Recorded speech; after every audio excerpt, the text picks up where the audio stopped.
কাল সকালেই চলে এসেছি দেশের বাড়ি, কিন্তু এখানে আবার নেটওয়ার্ক না থাকায় ফোন বেশি ইউজ করা যাচ্ছে না বলে ভিডিও আপলোডও করতে পারিনি। আজ বাড়িতে হয়েছিল সকালবেলায় ব্রেকফাস্টে মুড়ি আর পেঁয়াজি। যে পেঁয়াজিটা বানিয়েছিল আমার এই মামিমার, সাথে আবার বাগানের লাউ শাক দিয়ে চচ্চড়িও রান্না হয়েছিল। পেঁয়াজিটা খেতে এত ভালো লাগছিল কি বলবো। অ্যাকচুয়ালি বাড়িতে এই সিম্পল খাবারগুলো খেতেও আমাদের ভালো লাগে না, কিন্তু এই দেশের বাড়িতে এসে পেঁয়াজির স্বাদই একদম অন্যরকম ছিল। তারপরে আমার মামিমা চলে গেছিলো লাউ শাকের চচ্চড়ি হবে বলে লাউ শাক কাটতে। বাড়িতেই এত লাউ শাক ভর্তি, আমাদের শহরাঞ্চলে এরকম কিছু দেখাই যায় না প্রায়।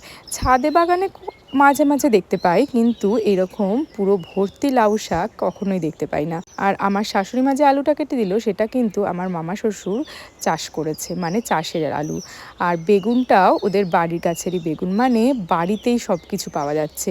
মাছের মাথাটা ভেজে নিয়ে তারপরে সমস্ত মশলা কষিয়ে নিয়ে সমস্ত সবজি দিয়ে তারপরে এখানে শাকটা দিয়ে দিয়েছিল। এরপর মাখা মাখা করে নামিয়ে নিলেই রেডি হয়ে যাবে এই লাউ শাকের চচ্চড়িটা। কি যে অসাধারণ খেতে লাগছিল কি বলবো।